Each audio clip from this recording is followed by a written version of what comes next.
Internacionalistas do mundo, univos! Eu sou o Jaú e esse é mais um Pode Rir, seu podcast oficial de relações internacionais. E hoje estou aqui com minha amiga Victoria. Diga oi, Victoria.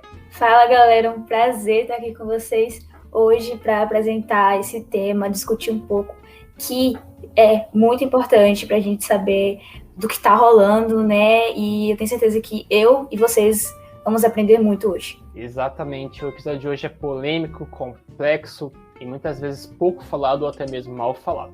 E para isso, né, eu trouxe aqui um doutorando que estuda o caso, um dos poucos que eu encontrei no Brasil, que me ajudou no trabalho de faculdade.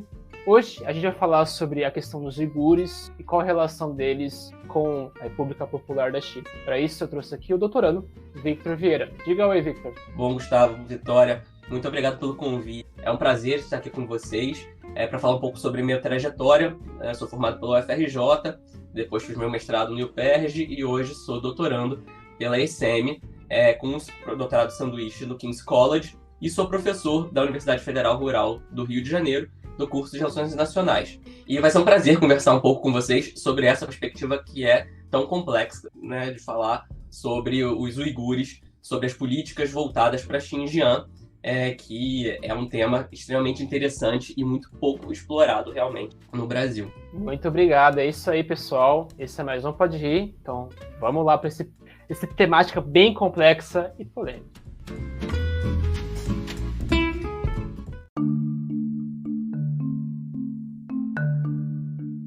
Muito bem, internacionalistas. Bom, para você que está chegando aqui, está se perguntando quem são os uigures, né? O que tem a ver com a China, eu nunca ouvi isso na televisão. Eu queria perguntar para você, Victor, o que, em geral, o que são esse povo, né, essa etnia, os uigures, né? O que eles representam, como eles se diferenciam com o resto da população chinesa, qual é essa particularidade deles nesse contexto? Bom, é legal a gente deixar claro nesse momento que a população chinesa, diferente do que a gente acaba pensando, ela não é uma população com uma etnia única. A China tem 56 etnias diferentes, das quais a etnia mais conhecida, a etnia Han, equivale a mais ou menos 90% da população. Outros 10% é dividido entre as outras 55 etnias. Os uigures são uma dessas etnias minoritárias da China. Eles são, inclusive, a maior das etnias da China, que tem uma religião bem definida, que é o islamismo. Eles são uma etnia que tem um histórico muito próximo ao Islã e que são descendentes turcos, que têm uma língua própria, e que toda essa perspectiva, né, que vem da história deles vai definir toda a cultura, a religião, o comportamento, a perspectiva de sociedade, os comportamentos em geral dessa população. E aí acaba sendo por isso que o Partido Comunista Chinês vê, em grande parte, alguns elementos dessa cultura como possíveis problemas, como a gente vai ver um pouco nesse episódio. E aí, muito legal saber disso, porque já dá pra gente se questionar, assim, né? Você falou de como o Partido Chinês enxerga os uigures, e aí eu queria saber quais são os métodos utilizados pelo governo chinês para suprimir as atividades e as práticas religiosas, culturais e econômicas deles.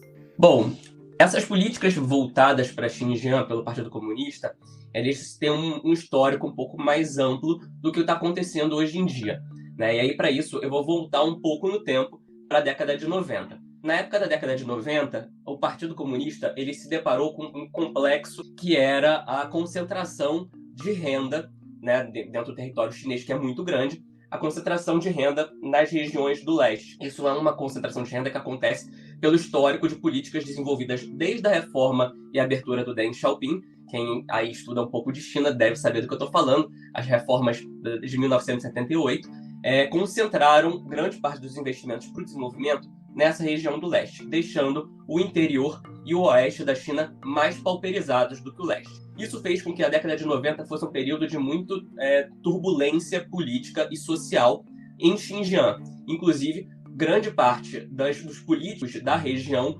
começou a pressionar o Partido Central, o governo central, para que, a partir daí, houvessem mais políticas voltadas para o desenvolvimento econômico dessa região. Na decorrência, em 1999, o Partido Comunista, aí na época, sob a liderança do Jiang Zemin, define uma política voltada para essa região, na verdade para todo o oeste, que é a política de desenvolvimento do Grande Oeste. A partir daí, a gente começa a ver um fluxo de capital muito grande para desenvolver essas regiões. Junto com isso também, a gente vai começar a ver um aumento do fluxo migratório de população Han, como eu falei para vocês, a população majoritária da China, para essa região, que até então, Xinjiang era disparadamente uma região com a maioria populacional dessa minoria étnica uigur. Além dos uigures, também existem outras minorias étnicas que compõem a população de Xinjiang, como os cazaques, os kirguizes, os uzbeques, e que, por coincidência, vocês já devem estar vendo pelo nome dessas etnias, né, que eu falei, são as etnias que compõem os países que fazem fronteira com a Ásia Central. Todo esse período que a gente está falando é um período e aí eu acho que é legal fazer essa contextualização, é um período de fim da União Soviética. E é um período também que a gente tem a formação desses países da Ásia Central, países que, por terem etnias muito parecidas com as etnias que existem dentro de Xinjiang, acabaram tendo um contato muito próximo entre essa população.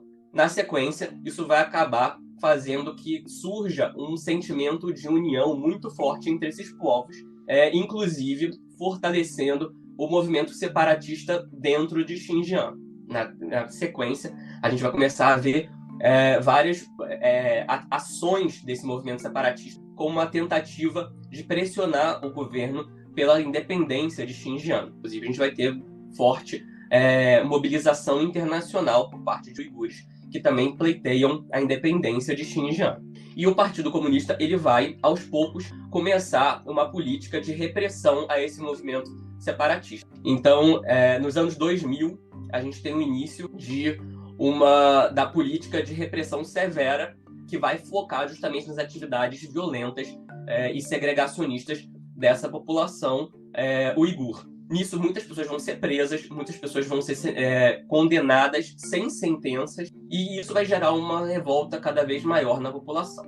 Bom, só nisso a gente já tem aí um histórico bem grande do que aconteceu mais ou menos na década de 90 e 2000. Tudo isso vai movimentar, e aí vocês veem que a gente tem uma aliança de dois tipos de política do Partido Comunista voltados para essa região, justamente para tentar suprimir não só o movimento separatista, mas também atrair as mentes do resto da população, né? E aí naquela ideia de a gente vai convencer pela melhoria no bolso, né? Duas políticas que são propostas para Xinjiang: a política de desenvolvimento e a política de repressão. É mais ou menos o partido falando para a população: bom, se vocês vêm comigo, vocês vão ter melhoria econômica, vão ter melhor qualidade de vida. Se vocês não vêm comigo, vocês vão ter repressão. Então, esse é o contexto que a gente vê na China ao longo da década de 2000, principalmente, chegando até 2009. Em 2009, a gente tem o maior incidente político e social de Xinjiang. O maior incidente que pode ser considerado o maior incidente desde 1989 na China, aquele incidente da Praça da Paz Celestial. A gente tem em 2009 um episódio bem bizarro, né, se a gente pode usar essa palavra, acontecendo em Xinjiang, quando a gente tem uma briga étnica entre Hans e uigures, em que várias pessoas acabam sendo mortas a partir de boatos que vão envolver o estupro de duas meninas Han por migrantes uigures em uma outra região da China. Esses boatos vão levar a um massacre de trabalhadores uigures numa fábrica de brinquedos, e inclusive que é filmado esse massacre e postado nas redes sociais. Inclusive tem vídeos até hoje disponíveis no YouTube que mostram esse episódio desse massacre. E esse massacre acontece no dia 26 de junho de 2009, e passou alguns dias e o Partido Comunista ele divulgou nos noticiários como um incidente muito pequeno, como se não fosse um crime étnico, né? Um movimento voltado por um sentimento de racismo, né, por parte dos Hans. E isso fez com que a população uigur se sentisse muito prejudicada, eles se sentiram desprestigiados e, né, como forma de protesto, no dia 5 de julho foram para as ruas de Xinjiang, em Urumqi, a capital de Xinjiang, para protestar pela forma como o Partido Comunista estava lidando com a situação dos uigures em geral. Bom, agora, nesse momento, é um momento em que os relatos divergem um pouco. Então, eu vou tentar ser o mais imparcial na forma de falar o que aconteceu em 2009, então não vou dar tantos detalhes, porque a gente tem a versão dos uigures e a versão do partido. De todo caso, parece que os uigures começaram o protesto de uma forma pacífica, sentados no chão. A partir daí, isso evoluiu para um embate violento entre as forças policiais e os manifestantes, que levou, no contexto desse momento, à destruição de várias casas e de várias lojas e regiões de comércio da população Han. Bom, isso foi amplamente divulgado na mídia nos dias seguintes. E, inclusive, esse foi um período em que a internet em Xinjiang e os telefones caíram. Então, toda a rede de internet e de telefone ficou offline nesse período, depois desse episódio do dia 5 de julho de 2009. Os 3 dias seguintes foi o dia da resposta dos Hans, né? Então, os Hans foram para a rua e também quebraram locais comerciais dos uigures, também quebraram casas.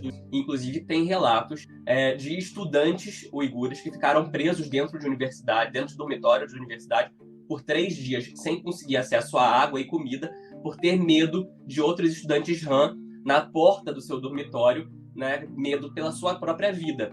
Então, foi um episódio bem tenso de briga interétnica, e que a forma como foi narrado pelo partido tratou os movimentos dos uigures como um movimento que fosse de adesão ao separatismo, enquanto que a população inteira, então, estaria radicalizada por esse sentimento de separatista. E, por outro lado, quando se tratava das questões Han, era se tratado como um episódio menor, um episódio que não poderia ser generalizado para toda a etnia Han. E, bom, como vocês devem imaginar, isso não agradou os uigures, mas a partir do dia 9 de julho, a polícia e o exército estavam nas ruas e a vida voltou ao normal a partir do dia 9 de julho. Bom, obviamente, a partir daí a gente tem uma mudança na política de Xinjiang, e isso vai seguir até em 2014. A gente tem outros incidentes a partir de 2011, né? A gente tem alguns episódios, mas em 2014 a gente tem, agora já no governo Xi Jinping, a gente tem o início da política que vai se chamar a guerra do povo ao terrorismo. E a partir daí a gente vai ter uma política muito mais rígida, muito mais severa de combate ao que a China define como as 3 ameaças: o separatismo, o extremismo e o terrorismo internacional. E não por acaso, o movimento dos uigures é atrelado a essas 3 ameaças definidas pelo governo chinês, em conjunto com outros países da Ásia Central. Internacionalistas, né? A gente falou no começo que esse tema não é fácil, é bastante uma complexidade histórica, social, cultural e política que não é simples, né? Agora, trazendo um pouquinho para o contexto um pouco mais contemporâneo, para quem já pesquisou um pouco sobre esse caso, deve ter visto algumas matérias, principalmente saiu na BBC, me corrija se eu estiver errado, sobre os campos de trabalhos forçados, como uma estratégia de reeducação que o governo põe em Xinjiang. Eu queria trazer um pouco uma reflexão sobre esses campos, né? É algo que é novo ou é algo que já foi utilizado antigamente, em outro contexto? Como que se dá mais ou menos essa história, esses tipos de campo de reeducação que o governo chinês fala, Victor? Excelente pergunta, Gustavo. Bom, esses campos de reeducação, eles são uma inovação que é trazida pelo governo chinês em 2017, mas que ele tem um histórico que vai vir dentro da lógica do Partido Comunista de enviar pessoas que são consideradas perigosas, né, politicamente, ou radicais dentro do partido, para trabalhos forçados, né? Essa é uma prática que é constante desde a fundação da República Popular da China, em 1949. Inclusive, o pai do Xi Jinping foi enviado para trabalhos forçados no campo, como uma forma de reeducação dentro do partido, uma vez que ele era visto como um opositor ao regime durante o período da vida dele. O mesmo aconteceu também com Deng Xiaoping. Então, essa prática de enviar pessoas que são consideradas perigosas para um trabalho forçado como uma forma de reeducação é algo que já vem acontecendo na história chinesa desde 1949. Isso só para falar da República Popular da China, né? Então, também já existia o exílio como forma de punição antes mesmo da República Popular da China. Mas, então, os centros de reeducação, eles vão ser inaugurados em 2017, e a ideia por trás deles era que o partido enviaria apenas os indivíduos que fossem identificados como potenciais separatistas ou extremistas, né, para esse campo, com uma ideia de mostrar para eles uma outra perspectiva da vida, né, uma perspectiva que fosse de trabalho, né, de melhoria da sua condição de vida. Essa, obviamente, é o argumento que o Partido Comunista vai utilizar nos seus documentos. O que o Ocidente vai criticar, e o que vai ficar, né, visível através de fotos e de relatos de vítimas, né, é que as pessoas que eram selecionadas para serem enviadas para esses centros de reeducação, elas seguiam uma lógica extremamente causuísta, né? Então, simplesmente porque eu frequento a mesquita toda semana, eu já começava a ser visto como alguém que poderia ter um potencial de radicalização. Então, se uma mulher usa um véu preto, por exemplo, depois de 2009, uma das coisas que eu não falei aqui, depois de 2009, começaram a ser proibidos alguns elementos da cultura chinesa, da cultura uigur, desculpa. Então, por exemplo, as mulheres, elas não podiam mais usar véu nem túnicas pretas, né? As mulheres uigures. Mais para frente, os homens passaram a ter um limite no tamanho da sua barba. O nome Mohammed começou a ser proibido em Xinjiang. Então você tem várias formas de expressões da cultura e da tradição uigur que começam a ser definidas como potenciais elementos radicalizadores. E isso vai fazer com que seja muito flexível para o governo de Xinjiang definir quem é o alvo dessas políticas de repressão e quem não é. Então, às vezes, uma mulher que está usando, só porque está usando um véu preto e está indo para uma mesquita, ela vai ser identificada como uma possível radical, e isso pode fazer com que ela seja levada para um centro de reeducação. O mesmo vai acontecer com um homem que talvez tenha uma barba um pouco maior do que a barba permitida, e vai ser identificado como um radical levado para um centro de reeducação. E essas são questões muito, muito do cotidiano. Por exemplo, uma recusa de comer um porco durante o Ramadã, né? Isso também pode ser considerado um elemento de radicalização, e isso pode fazer com que essa pessoa seja levada para os centros de reeducação. Então, o que a gente acaba vendo, né, é que na primeira observação, e pelo argumento do Partido Chinês, tudo está dentro da lei e da ordem, e tudo está seguindo as políticas de desextremização e de desradicalização da população uigur.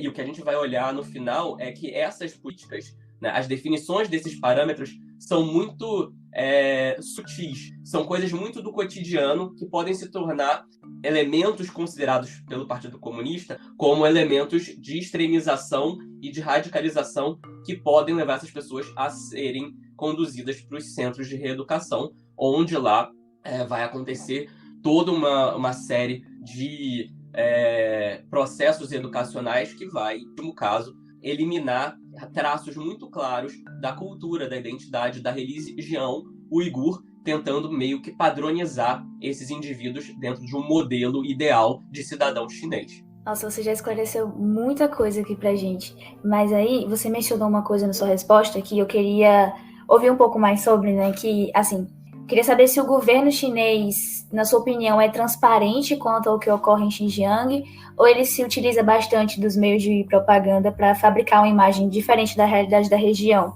Porque a gente sabe que há muitas narrativas que são conflitantes sobre essa situação toda, né? Você acha que há um exagero da mídia ocidental, ou um silenciamento chinês, ou talvez um pouco de cada um, sabe? Como é que você vê a forma que isso é retratado para o mundo? Olha, essa é uma excelente pergunta e acho que é também uma muito difícil. Sem dúvida, existe, ainda que o Partido Comunista ele não negue mais, ele já negou no passado que existiam esses centros de reeducação. né? Então, durante um período bem longo, né, de 2017, se eu não me engano, até 2019, o Partido Comunista tinha como discurso oficial de que esses centros de reeducação eles não existiam, eles eram uma invenção do Ocidente, né? Então, se hoje em dia existem documentos oficiais, né, disponibilizados para o público, obviamente, que afirmam a existência deles, existem também diversos documentos que são obtidos de forma por jornalistas, de forma por fontes internas que vão acabar denunciando e soltando esses documentos secretos do partido e que vão demonstrar que as políticas não são tão bondosas e tão simplórias quanto elas tendem a aparecer pelos documentos oficiais. Então, acho que respondendo um pouco a sua pergunta, acho que nenhum regime, né, seja ele no Ocidente ou no Oriente, nenhum regime gosta de deixar bem claro os seus esqueletos no armário, né, mostrar para o mundo inteiro os seus esqueletos do armário. E não é diferente no Partido Comunista. A propaganda do governo é que tudo está indo num caminho lindo, né, tudo está indo dentro de uma política bem estruturada para desradicalização, mas o que acaba acontecendo é que eles estão fazendo uma política que acaba colocando como alvo toda uma etnia, ao invés de compreender que essa etnia, na verdade, tem suas próprias especificidades e ela não é simplesmente uma etnia radical, por princípio. Já pelo lado do Ocidente, a gente acaba vendo no Ocidente uma tentativa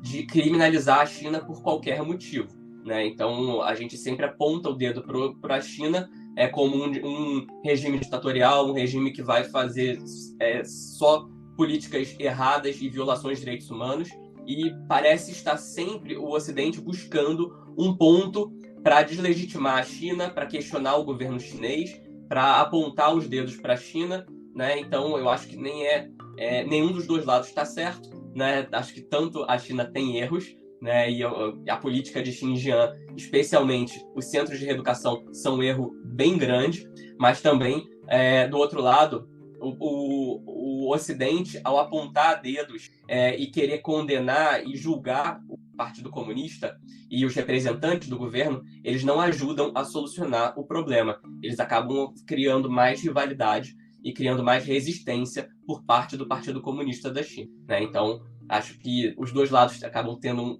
um pouco de erro nessa situação.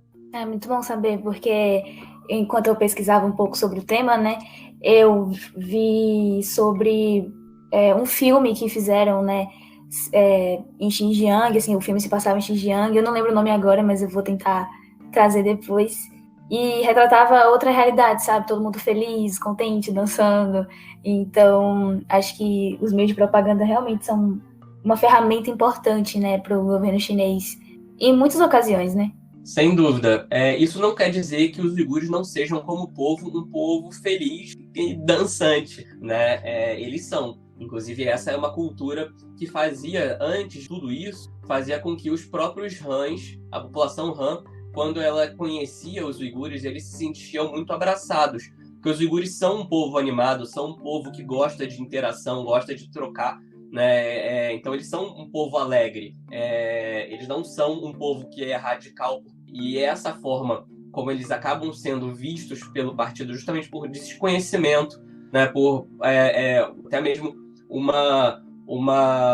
um sentimento de que a religião é algo que tem que ser combatido, a religião é um símbolo de extremização, de radicalização. Isso acaba fazendo com que essa população seja vista de uma forma completamente deturpada do que eles realmente são. Os uigures, óbvio, tem movimento separatista entre os uigures? Tem, mas isso não significa que os uigures são um perigo para a China, né? E muito pelo contrário, os uigures são um povo que é bem simples e não precisa de muita coisa para eles ficarem satisfeitos, né? Então, a propaganda, e aí, né, agora voltando para a sua pergunta, a propaganda ela serve, de um lado, para mostrar para o mundo que não está acontecendo nada em Xinjiang, mas ela também serviu no passado, né, a forma como os noticiários davam as notícias, ela serviu no passado para criar um temor entre a população Han de que os uigures eram uma população extremizada, uma população radical, uma população bárbara, que estuprava mulheres, que matava crianças. Essa foi uma propaganda que foi difundida durante muito tempo nos noticiários, justamente para legitimar as políticas que vinham sendo adotadas de repressão severa contra as ações dos uigures, que eram ações violentas? Eram, mas muitas vezes eram ações de um povo que estava desesperado, tentando lutar pela sua independência, né, ou pela sua, nem mesmo independência, né, em muitos casos, mas pela manutenção da sua cultura, pela manutenção das suas tradições, né? E é legal a gente pegar um ponto nesse ponto para falar, que, por exemplo, em 2010, o governo chinês decidiu pela demolição de uma região inteira da antiga cidade de Kashgar. A cidade de Kashgar, que era um ponto central na antiga Rota da Seda, né, que foi o grande fluxo de comércio do mundo durante séculos. Então, Kashgar era uma cidade central nessa rota de comércio, e existiam casas numa região que eram casas centenárias, algumas casas com mais de 500 anos. E o partido resolveu que eles iriam destruir todo esse complexo, né, da antiga cidade, com o argumento de que era uma região que estava sujeita a demolições caso houvessem terremotos, né, como se terremotos fossem destruir casas, de hoje em dia fossem destruir casas que estão em pé há 500 anos, e o que acabou sendo feito foi um processo de gentrificação de toda essa região, né? E isso foi um motivo, por exemplo, de ataques à bomba, isso foi um motivo de esfaqueamentos na época em Xinjiang. Era uma forma que a população tinha de mostrar para o governo que eles estavam, né, gritando para que isso não acontecesse, né? E no final o partido acabou tratando tudo isso como reflexo do movimento separatista e não como um grito de socorro de um povo que estava vendo a sua história ser demolida, né? Hoje em dia 90% dessa região toda já foi demolida, né? Deu origem a grandes prédios que hoje tem como moradores população Han, mas também alguns uigures de classe mais alta ligados ao governo. Então você teve um processo de gentrificação muito grande em Kashgar e que acabou levando a atos mais radicais que acabavam sendo, né, divulgados pela propaganda do partido como sinal do radicalismo, sinal do separatismo, e que acabavam legitimando todas essas políticas que a gente está vendo hoje, né, mas que já se arrastam desde os anos 2000, né, de repressão a esse povo. Bom, eu acho que depois de ouvir essa história, todo esse contexto político e todas essas ações, acho que todo mundo em casa fica com uma certa pulga atrás da orelha e se pergunta: o que está acontecendo em Xinjiang? Dá para a gente considerar o termo genocídio nesse caso? A gente já viu, acho que o presidente Trump, em 2019, utilizou esse termo, né? É possível enxergar dessa maneira? O que você acredita com essa afirmação? Bom, eu não uso o termo genocídio, né? Então o Trump usou esse termo, na verdade foi um termo que foi apresentado inicialmente pelo senador Marco Rubio nos Estados Unidos, né, nesse contexto do governo Trump, mas que também já foi usado por diversas ONGs, né, e movimentos de direitos humanos. O que eu falo que está acontecendo é, na verdade, um processo de engenharia social combinado com colonialismo, né? Então, um processo de colonização. Por quê? Uma engenharia social porque o partido está pontualmente apagando elementos da cultura uigur e transformando esses elementos da cultura uigur em outras coisas que elas não eram. Então, por exemplo, a questão do uso do véu, né? Então, o que eu trouxe para vocês, o véu preto, ele acabou sendo associado ao radicalismo. Então, as mulheres uigur usar um véu preto acabou se tornando um símbolo do radicalismo, e aí as mulheres passam a deixar de usar o véu preto. O homem, que antes a barba era um símbolo, né, muito comum já não pode mais usar a barba. A própria falar a língua uigur começa a ser algo visto como algo radical. Então os uigures começam lentamente a mudar, os mais jovens principalmente, começam a focar mais no mandarim, falar o chinês, não falar mais uigur entre si. E isso vai fazendo com que, aos poucos, essa cultura, essa forma de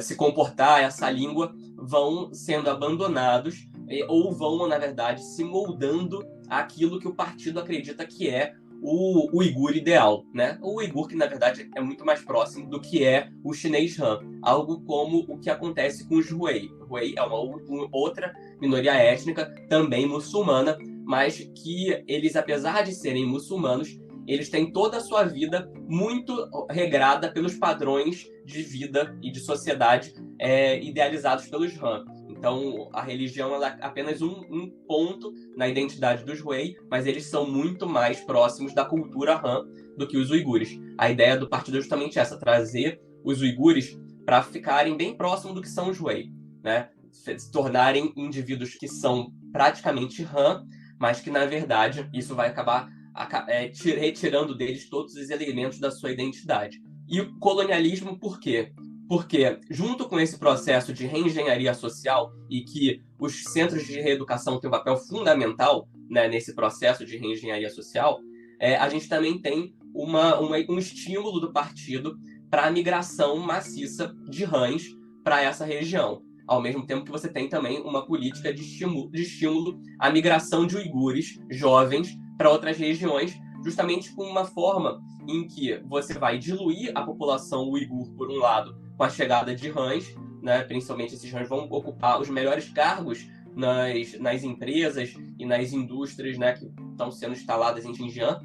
E, por outro lado, os uigures, quando eles são enviados para outras regiões da China, eles acabam entrando em contato com a cultura da população Han, eles são retirados do seu meio, né, das influências uigures, e quando eles voltam, eles já voltam com uma cabeça muito mais próxima do que é o que o governo deseja deles, né? Então, não à toa, você já começa a ver que a população de Urumqi, que é a capital de Xinjiang, é muito diferente, né? Urumqi, que é uma cidade que tem a sua maioria populacional de Hans, você já começa a ver que os uigures eles têm comportamentos muito diferentes e muito mais próximos dos comportamentos da população Han do que acontece, por exemplo, em Korgas, né, que é uma cidade mais afastada, em que a maioria da população, ou até mesmo Kashgar, né, que são cidades já não tão centrais, né, são na parte sul de Xinjiang, a parte mais pobre, mas que acabam tendo um comportamento muito mais próximo daquele que é o tradicional da etnia uigur, né? Então a ideia é justamente essa, que você consiga, o partido consiga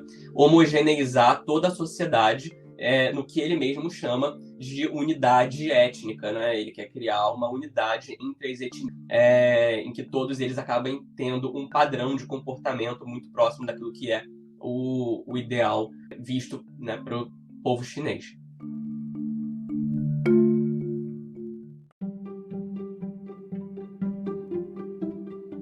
Então foi muito legal ouvir tudo que você contou aqui pra gente, né, compartilhou, porque é um assunto que a gente acaba esgotando as fontes muito rápido, né? Não tem tanto conteúdo quanto a gente gostaria. Então, queria pedir para você indicar quais fontes ler, o que vai ajudar a gente a entender mais essa situação. Se tiver algum conteúdo audiovisual também, se você quiser indicar, sabe? Fala tudo pra gente que você acha que é interessante. Bom, pessoal, alguns autores que eu tenho para recomendar para vocês não são autores brasileiros, realmente pouco estudado o tema dos uigures. Mas alguns autores que são, né, reconhecidos internacionalmente como boas referências são Michael Clarke, são Christopher Cunningham, a Elizabeth Davy, o Michael Dillon. Então esses são alguns autores muito importantes para quem está mais querendo saber sobre identidade. Drew Gladney é um autor que é importante a gente falar, né, para falar de etnia, identidade. Então a gente tem poucas referências aqui para falar em português sobre Xinjiang. Mas para quem está interessado um pouco mais sobre a China, tem alguns sites que eu recomendo muito para vocês, alguns blogs, que são blogs e sites de amigos, como o Xumian, como o Radar China, como você sabe, a China, né? Então são aí alguns sites e blogs que inclusive têm, né, atuação ativa no Twitter e que eu recomendo muito para todo mundo que tem interesse em saber um pouquinho mais sobre a China.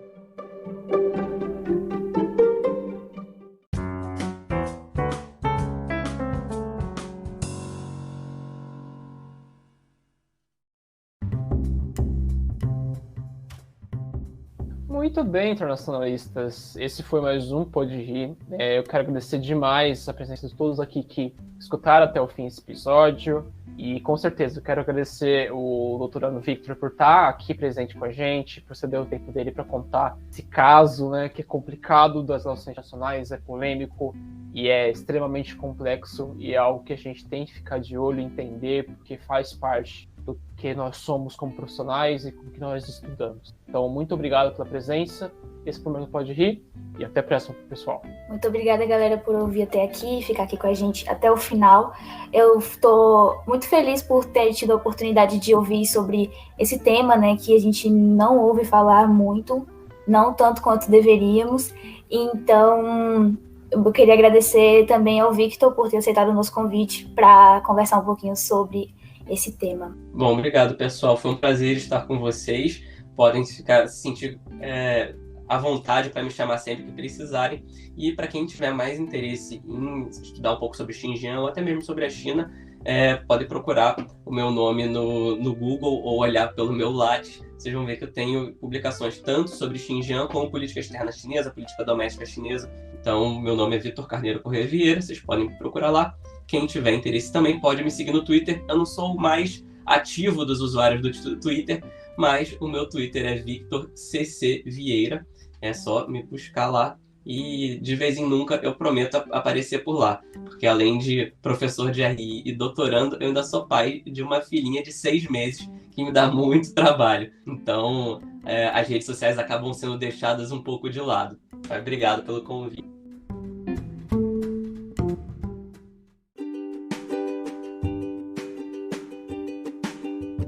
Muito obrigada por escutar mais um episódio do Pode RI, um projeto realizado em conjunto com o LABRE, Laboratório de Relações Internacionais da Unesp de Franca.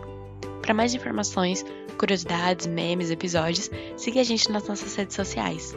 Além disso, não esqueça de conferir a descrição aqui do episódio, que a gente costuma deixar alguns links relacionados ao tema da vez.